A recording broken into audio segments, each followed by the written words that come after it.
बिस्मिल्लाहिर्रहमानिर्रहीम। आज से हम माइक्रोसॉफ्ट वर्ड का एक नया कोर्स शुरू कर रहे हैं जिसमें हम माइक्रोसॉफ्ट वर्ड को मुकम्मल सीखेंगे। इस कोर्स में हमारी ये कोशिश होगी कि हम माइक्रोसॉफ्ट वर्ड को बेसिक लेवल से लेकर मास्टर लेवल तक सीखें। ये कोर्स उन लोगों के लिए डिज़ाइन किया गया है जिन्होंने पहले कभी भी माइक्रोसॉफ्ट वर्ड में काम नहीं किया या जिन लोगों को माइक्रोसॉफ्ट वर्ड का थोड़ा बहुत इल्म है। इस कोर्स में हम हर टॉपिक पर अलग अलग वीडियो बनाएंगे और उस वीडियो में सिर्फ उसी टॉपिक को डिस्कस किया जाएगा और उसी को गहराई में सीखेंगे। आपका ये काम है कि आप जो भी वीडियो देखें उसको खुद माइक्रोसॉफ्ट वर्ड में प्रैक्टिकली इम्प्लीमेंट करें। इससे ये फ़ायदा होगा, जो पढ़ेंगे देखेंगे वो साथ साथ सीखते जाएंगे। अगर आप कोई भी सॉफ्टवेयर सीखना चाहते हैं तो उसका बेहतरीन तरीका यही होता है कि आप जो चीज़ वीडियो में देखें उसको प्रैक्टिकली इम्प्लीमेंट करें। किसी भी सॉफ्टवेयर को सीखने के लिए जितनी ज़्यादा आप प्रैक्टिस करेंगे आप उतने ही उस सॉफ्टवेयर के मास्टर होंगे। आज का जो हमारा टॉपिक है वो है कि हम माइक्रोसॉफ्ट वर्ड को किस तरह लॉन्च करते हैं, फिर उसके बाद हम उसके इंटरफेस के बारे में गहराई में सीखेंगे। तो आइए शुरू करते हैं।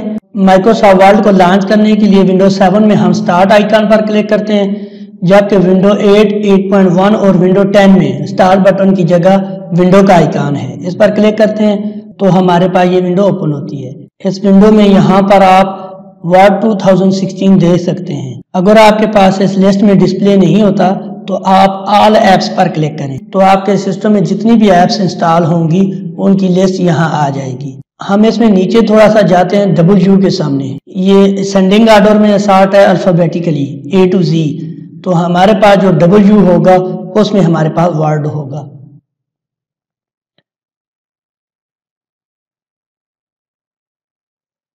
ये है वर्ड 2016। अगर हम इस पर क्लिक करें तो माइक्रोसॉफ्ट वर्ड लॉन्च हो जाएगा, लेकिन मैं चाहता हूँ कि मुझे बार बार यहाँ पर ना आना पड़े। मैं इसको ऐसी लोकेशन पर ऐड करूँ जहाँ से मैं ज़्यादा आसानी के साथ इसको ओपन कर सकूँ। उसके लिए मैं इसको टास्क बार पर ऐड करता हूँ। टास्क बार पर ऐड करने के लिए मैं इस पर राइट क्लिक करूँगा तो हमारे पास ये एक लिस्ट खुलेगी। मोर पर क्लिक करके पिन टू टास्क बार पर क्लिक करूँगा तो माइक्रोसॉफ्ट वर्ड का आइकन टास्क बार पर ऐड हो जाएगा। आप देख सकते हैं कि वो टास्क बार पर ऐड हो चुका है। अब मैं इस विंडो आइकन पर दोबारा क्लिक करके इसको क्लोज कर देता हूँ और दोबारा माइक्रोसॉफ्ट वर्ड पर क्लिक करता हूँ तो माइक्रोसॉफ्ट वर्ड लॉन्च हो जाएगा। ये हमारे पास माइक्रोसॉफ्ट वर्ड की वेलकम स्क्रीन है।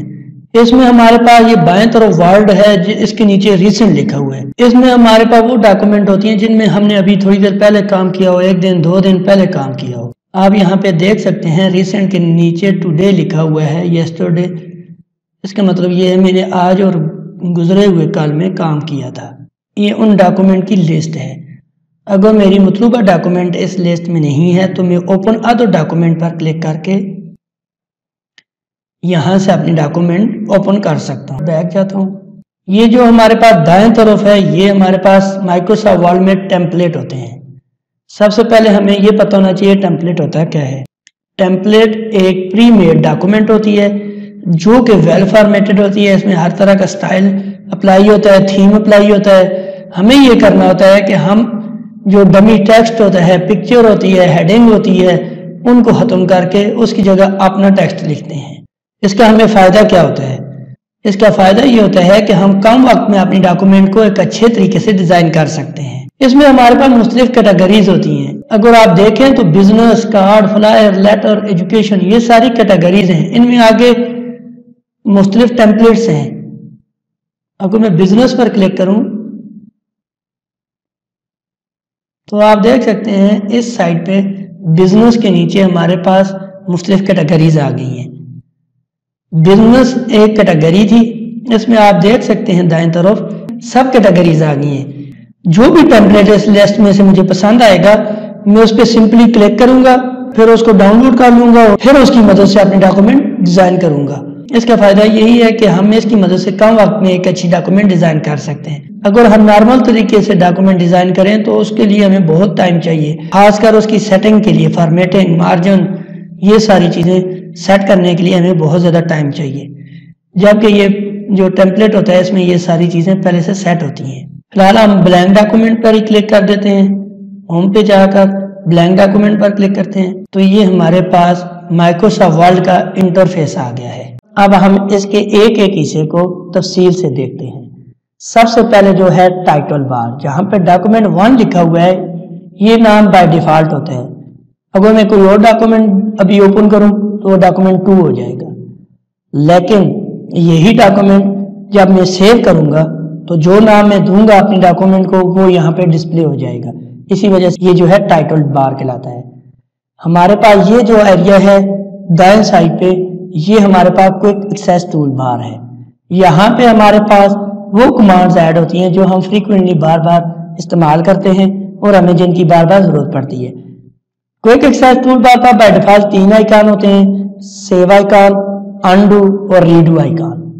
क्विक एक्सेस टूल बार पर हम अपनी मर्जी की कमांड्स ऐड कर सकते हैं और यहाँ से रिमूव भी कर सकते हैं। कमांड ऐड करने के लिए इस ड्रॉप डाउन एरो पर क्लिक करते हैं तो यहाँ पे हमारे पास कमांड की लिस्ट आती है। इस लिस्ट में से हम जो भी कमांड ऐड करना चाहते हैं सिंपली उस पर क्लिक करेंगे तो वो command quick access tool bar पर ऐड हो जाएगी और उसके आगे टिक लग जाएगा। आप देख सकते हैं न्यू, सेव, अनडू और रीडू 4 आइकन हमारे पास हैं, चारों के आगे टिक लगी हुई है। अगर मैं ओपन की कमांड ऐड करना चाहता हूँ क्विक एक्सेस टूल बार पर तो सिंपली इस पर क्लिक करूंगा तो ओपन की कमांड ऐड हो चुकी है। अब मैं इस लिस्ट में देखता हूं तो आप देख सकते हैं ओपन के सामने भी टिक का आइकन आ गया है, ये ऐड हो चुकी है। अगर मैं यहां से कोई कमांड रिमूव करना चाहता हूं, फर्ज करें ओपन ही रिमूव करना चाहता हूं, तो इस पर क्लिक करूंगा तो ये रिमूव हो जाएगी क्विक एक्सेस टूल बार से। और इस लिस्ट को दोबारा खोलूंगा तो आप देख सकते हैं कि ओपन के सामने टिक अभी नहीं लगा हुआ। दाएं तरफ हमारे पास डिस्प्ले हाइड रिबन है। इस ऑप्शन पर क्लिक करके हम रिबन को हाइड कर सकते हैं, रिबन के टैब्स को हाइड कर सकते हैं, शो कर सकते हैं, कमांड्स और जो टैब और ग्रुप हैं उनको हाइड शो कर सकते हैं। ऑटो हाइड रिबन, आप देख सकते हैं कि रिबन हाइड हो चुकी है। दोबारा इस पर क्लिक करूंगा ऑटो हाइड के शो टैब्स और दोबारा अगर शो टैब्स एंड कमांड पर क्लिक करूंगा तो हमारे पास पूरी रिबन डिस्प्ले हो जाएगी। रिबन डिस्प्ले ऑप्शन की मदद से हम अपनी रिबन को हाइड कर सकते हैं, इसके टैब्स को हाइड कर सकते हैं और इसमें जो ग्रुप्स हैं उनको हाइड और डिस्प्ले कर सकते हैं। इसके साथ हमारे पास है मिनिमाइज बटन। अगर मैं थोड़ी देर माइक्रोसॉफ्ट वर्ड में काम नहीं करना चाहता तो मैं सिंपली मिनिमाइज पर क्लिक करूंगा और कोई भी दूसरा प्रोग्राम खोलकर उसमें काम कर सकता हूं। इसके साथ है रीस्टोर बटन।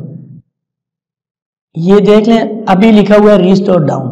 अगर मैं इस पर क्लिक करूं तो ये रिस्टोर हो चुका है। मतलब यहाँ से माइक्रोसॉफ्ट वर्ड का जो विंडो है इसका साइज कम ज्यादा कर सकता हूँ, इसको ड्रैग करके कम ज्यादा कर सकता हूँ। लेकिन अगर मैं दोबारा इसी आइकन पे माउस लेकर जाऊं तो आप देख सकते हैं अभी लिखा हुआ है मैक्सिमाइज। मतलब ये कि अभी मैं अगर दोबारा इस पर क्लिक करूं तो हम नॉर्मल विंडो में आ जाएंगे। इसके साथ जो आइकन है वो है क्लोज आइकन। अगर मैं माइक्रोसॉफ्ट वर्ड को क्लोज करना चाहता हूँ तो इस आइकन पर क्लिक करूंगा तो माइक्रोसॉफ्ट वर्ड क्लोज हो जाएगा। अब इससे नीचे जो है ये हमारे पास है रिबन। इससे नीचे फाइल से लेकर शेयर तक ये जो सारा एरिया है ये रिबन कहलाता है। रिबन में मुख्तलिफ टैब्स होते हैं और हर टैब में मुख्तलिफ ग्रुप्स होते हैं। जिस तरह ये होम टैब है, इसमें क्लिपबोर्ड एक अलग ग्रुप है, फॉन्ट अलग ग्रुप है, पैराग्राफ अलग ग्रुप है, स्टाइल अलग ग्रुप है और एडिटिंग अलग ग्रुप है। रिबन को हम फुली कस्टमाइज कर सकते हैं। हम जो पहले से बाय डिफॉल्ट जो हमारे पास टैब हैं हम इनको रिमूव नहीं कर सकते। अलबत्ता इनमें मजीद कमांड ऐड कर सकते हैं, मजीद टैब ऐड कर सकते हैं और टैब में मुख्तलिफ ग्रुप ऐड कर सकते हैं, वो हम बाद में देखेंगे। इसके साथ यहाँ पे साइन इन का आइकन है। अगर मैं माइक्रोसॉफ्ट ऑफिस में लॉग इन होना चाहता हूँ तो इस आइकन पर क्लिक करके मैं माइक्रोसॉफ्ट के अकाउंट में लॉग इन हो सकता हूँ। शेयर, अगर मैं अपने डॉक्यूमेंट को किसी को शेयर करना चाहता हूँ तो इस ऑप्शन की मदद से मैं डॉक्यूमेंट को शेयर कर सकता हूँ। यहाँ से डॉक्यूमेंट को क्लाउड पे सेव कर सकता हूँ और वहां से शेयर कर सकता हूँ। रिबन के बाद आता है हमारे पास स्लाइडर। इन स्लाइडर की मदद से हम अपने डॉक्यूमेंट में मूव कर सकते हैं। एक अप एरो है, इसकी मदद से हम डॉक्यूमेंट में ऊपर जाते हैं और इसी तरह ये डाउन एरो है, इसकी मदद से हम डॉक्यूमेंट में नीचे मूव करते हैं। माइक्रोसॉफ्ट वर्ड का जो बॉटम है वो हमारे पास स्टेटस बार कहलाता है। इस पे हमारे पास मुख्तलिफ ऑप्शंस हैं। हम दाएं तरफ से शुरू करते हैं तो हमारे पास सबसे पहले आता है जूम स्लाइडर। जूम स्लाइडर की मदद से हम अपने डॉक्यूमेंट में मौजूद टेक्स्ट को जूम करते हैं। माइक्रोसॉफ्ट वर्ड में डॉक्यूमेंट का जो डिफॉल्ट जूम होता है वो 100% होता है। अगर हम कम करना चाहते हैं जूम तो माइनस के आइकन पर क्लिक करेंगे और अगर हम ज्यादा करना चाहते हैं तो प्लस के आइकन पर क्लिक करेंगे तो जूम ज्यादा होता जाएगा। फिर हमारे पास इसके साथ कुछ बटन्स हैं। बाय डिफॉल्ट जो माइक्रोसॉफ्ट में व्यू मोड होता है वो प्रिंट लेआउट मोड होता है, लेकिन हम अगर अपनी डॉक्यूमेंट में एडिटिंग नहीं करना चाहते, सिर्फ पढ़ना चाहते हैं, तो उसके लिए रीड मोड व्यू बेहतरीन है। रीड मोड व्यू में हम दो तरीके से जा सकते हैं। एक तरीका तो ये है कि स्टेटस बार पर मौजूद रीड मोड पर क्लिक करें तो हम रीड मोड में चले जाएंगे, और दूसरा तरीका हमारे पास ये है कि हम रिबन में से व्यू टैब पर क्लिक करें और व्यू ग्रुप में जाकर रीड मोड पर क्लिक करें। अगर हम अपनी डॉक्यूमेंट को वेब पेज की तरह देखना चाहते हैं तो उसके लिए भी हमारे पास दो तरीके हैं। एक तरीका यह है कि उसके लिए हम स्टेटस बार पर मौजूद वेब मोड पर क्लिक करें या वेब लेआउट पर क्लिक करें तो हमारी डॉक्यूमेंट वेब पेज की तरह डिस्प्ले होगी।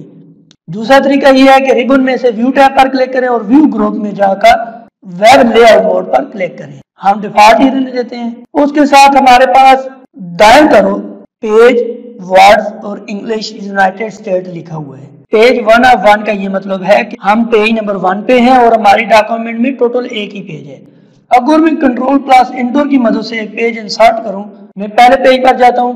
अब आप देख सकते हैं पेज 1 ऑफ 2। मैं पेज नंबर 1 पे हूं, करंटली मैं पेज नंबर 1 पे हूं और मेरी डॉक्यूमेंट में टोटल 2 पेज हैं। इसी तरह वर्ड के सामने 0 लिखा हुआ है। अगर मैं यहाँ पे कुछ भी वर्ड्स लिख देता हूँ तो आप नीचे इस वर्ड्स के सामने देखेंगे कि ऊपर मैंने 2 वर्ड्स लिखे हैं तो नीचे वर्ड्स के सामने 2 लिखा हुआ आ गया है। इसके साथ एक बुक का आइकॉन है। अगर मैं इस पे माउस कर्सर लेके जाऊं तो लिखा हुआ आता है नो प्रूफिंग एरर्स। इसका मतलब ये है कि अभी हमारी डॉक्यूमेंट में ग्रामेटिकली कोई भी मिस्टेक नहीं है। अगर मैं कैपिटल में लिखूं तो वो किसी भी चीज के एब्रीविएशन समझ के उसको मिसस्पेल नहीं करेगा, लेकिन मैं अगर स्मॉल कैप्स में लिखूं MS वर्ड्स, अब मैं स्पेस बार प्रेस करूं तो आप बुक के आइकॉन पर देख सकते हैं क्रॉस लग गया है और नीचे लिखा हुआ है वर्ड फाउंड प्रूफिंग एरर्स। मतलब ये कि अभी मेरी जो डॉक्यूमेंट है इसमें ग्रामेटिकली मिस्टेक्स हैं। जब मैं इनको ठीक कर दूंगा तो नीचे टिक का आइकॉन आ जाएगा और साथ लिखा हुआ आएगा नो प्रूफिंग एरर, जिस तरह पहले लिखा हुआ था। इसके साथ लिखा हुआ है इंग्लिश यूनाइटेड स्टेट्स। मैंने जो वर्ड्स की लैंग्वेज सेलेक्ट की है वो इंग्लिश है। अगर आपने कोई और लैंग्वेज भी इंस्टॉल की हुई है तो Alt+Shift प्रेस करें तो वो लैंग्वेज एनेबल हो जाएगी। मैंने उर्दू इंस्टॉल की हुई है, अभी मेरे पास उर्दू पाकिस्तान लिखा हुआ आ गया है। मैं Alt+Shift की मदद से लैंग्वेजेस में स्विच कर सकता हूँ, मतलब एक लैंग्वेज से दूसरी लैंग्वेज में जा सकता हूँ। स्टेटस बार को हम फुली कस्टमाइज कर सकते हैं। अगर मैं स्टेटस बार पर राइट क्लिक करूँ तो मेरे सामने कमांड्स की एक लिस्ट खुलती है। इस लिस्ट में जिन कमांड के आगे टिक का आइकॉन बना हुआ है इसका मतलब ये है ये कमांड एनेबल्स है, मतलब स्टेटस बार पर डिस्प्ले हैं। हम स्टेटस बार पर अपनी मर्जी की कमांड्स ऐड और रिमूव कर सकते हैं। इन कमांड में से जिस कमांड पर भी हम क्लिक करेंगे अगर वो पहले से अनेबल नहीं है तो वो अनेबल हो जाएगी। अगर वो पहले से अनेबल है तो उस पर जब दोबारा क्लिक करेंगे तो वो डिसेबल हो जाएगी। अगर मैं लाइन नंबर को अनेबल करना चाहता हूँ, लाइन नंबर पर क्लिक करूंगा तो आप यहाँ पे देख सकते हैं कि लाइन नंबर इनेबल हो चुका है। अगर मैं दोबारा इस पर क्लिक करूं तो ये डिसेबल हो जाएगा और स्टेटस बार से हाइड हो जाएगा। इसी तरह पेज नंबर पहले से इनेबल है, अगर मैं इस पर क्लिक करूं तो ये डिसेबल हो जाएगा, दोबारा क्लिक करूं तो ये इनेबल हो जाएगा और आप नीचे यहाँ देख सकते हैं। इस तरह हम स्टेटस बार पर अपनी मर्जी की कमांड्स को ऐड और रिमूव कर सकते हैं। वर्ड इंटरफेस के हवाले से एक और चीज रह गई कि यहाँ पे रूलर होते हैं जिनकी मदद से हम अपने टेक्स्ट को अरेंज करते हैं। रूलर बाय डिफॉल्ट डिसेबल होते हैं। रूलर को अनेबल करने के लिए हम रिबन में से व्यू टैब पर क्लिक करते हैं और शो ग्रुप में जाकर रूलर पर क्लिक करते हैं तो हमारे पास माइक्रोसॉफ्ट वर्ड में रूलर अनेबल हो जाते हैं। वर्टिकल रूलर और हॉरिजॉन्टल रूलर, इनकी मदद से हम अपने टेक्स्ट को अरेंज करते हैं। अब हम टेल मी असिस्टेंट के बारे में पढ़ते हैं। ये एक नया फीचर है जो 2016 में आया है, इससे पहले वाले वर्जन में ये नहीं था। सबसे पहले हम समझते हैं टेल मी असिस्टेंट है क्या चीज और इसका हमें क्या फायदा है। टेल मी असिस्टेंट एक नया फीचर है जिसकी मदद से हम कोई भी कमांड हो हम मालूम करते हैं। इसका फायदा ये है कि अगर हमें किसी कमांड के बारे में पता नहीं, उसकी लोकेशन नहीं पता कि वो किस जगह पे मौजूद है, तो हम इस फीचर की मदद से आसानी से मालूम कर सकते हैं। मुझे ये नहीं पता कि पेपर का जो साइज है वो किस तरह एडजस्ट करते हैं और कहाँ से करते हैं, तो मैं यहाँ पे साइज लिखता हूँ तो आप देख सकते हैं जैसे ही मैंने साइज लिखा उसके नीचे मुख्तलिफ ऑप्शंस आ गई कि मैं पेज साइज मालूम करना चाहता हूँ, फॉन्ट साइज डिक्रीज करना चाहता हूँ। मैं पेपर साइज को चेक कर लेता हूँ, चूज पेपर साइज। तो यहाँ पे हमारे पास मुख्तलिफ पेपर साइज़ आ गए हैं। अगर मैं मोर पेपर साइज़ पर क्लिक करूँ, अगर मुझे यहाँ से कोई पेपर साइज़ पसंद नहीं आ रहा, मैं मोर पेपर साइज़ पर क्लिक करता हूँ तो पेज सेटअप का डायलॉग बॉक्स खुलता है और उसमें paper tab by default select है। इसकी मदद से हम अपने पेपर को अपनी मर्ज़ी का साइज़ दे सकते हैं। इसी तरह मैं माइक्रोसॉफ्ट वर्ड में नया हूँ, मुझे नहीं पता कि डॉक्यूमेंट ओपन किस तरह करते हैं, तो मैं यहाँ पे ओपन लिखता हूँ तो हमारे पास आ गया है कि open document, new window, navigation pan open करना चाहता हूँ या सेव एज अदर फॉर्मेट का डायलॉग बॉक्स ओपन करना चाहता हूँ या विजुअल बेसिक एडिटर ओपन करना चाहता हूँ। मैं डॉक्यूमेंट ओपन करना चाहता हूँ तो उसके लिए मैं ओपन पर क्लिक करूँगा तो ये हमारे पास ओपन का पैनल खुलेगा। यहाँ से हम अपनी मतलूबा लोकेशन पे जाकर वहाँ से अपनी डॉक्यूमेंट को ओपन कर सकते हैं। इस फीचर की मदद से हम आसानी से मुख्तलिफ कमांड को मालूम कर सकते हैं और उनको इस्तेमाल कर सकते हैं। इस वीडियो में आपने सीखा कि हम माइक्रोसॉफ्ट वर्ड को लॉन्च किस तरह करते हैं, उसके आइकन को टास्क बार पर किस तरह ऐड करते हैं। फिर आपने माइक्रोसॉफ्ट वर्ड की जो वेलकम स्क्रीन है उसके बारे में जाना, टेम्पलेट क्या होते हैं, हमारे किस काम आते हैं, हमें उनका क्या फ़ायदा है उसके बारे में जाना। फिर आपने माइक्रोसॉफ्ट वर्ड के इंटरफेस के मुख्तलिफ हिस्सों को देखा और उनके काम को देखा कि हमारे किस काम आते हैं। जब हम डॉक्यूमेंट डिज़ाइन करते हैं तो हमें क्या फ़ायदा देते हैं। फिर आपने सीखा कि हम रूलर को किस तरह इनेबल करते हैं और जो टेल मी असिस्टेंट का नया फीचर 2016 में आया है उसका हमें क्या फ़ायदा है। अगर इस वीडियो में आपको किसी भी किस्म का कोई मसला है तो आप कमेंट में पूछ सकते हैं। उम्मीद है आपको ये वीडियो पसंद आई होगी। अगर आपको ये वीडियो पसंद आई है आप इसको लाइक करें और दोस्तों के साथ शेयर करें और मज़ीद वीडियो देखने के लिए हमारे चैनल को सब्सक्राइब करें।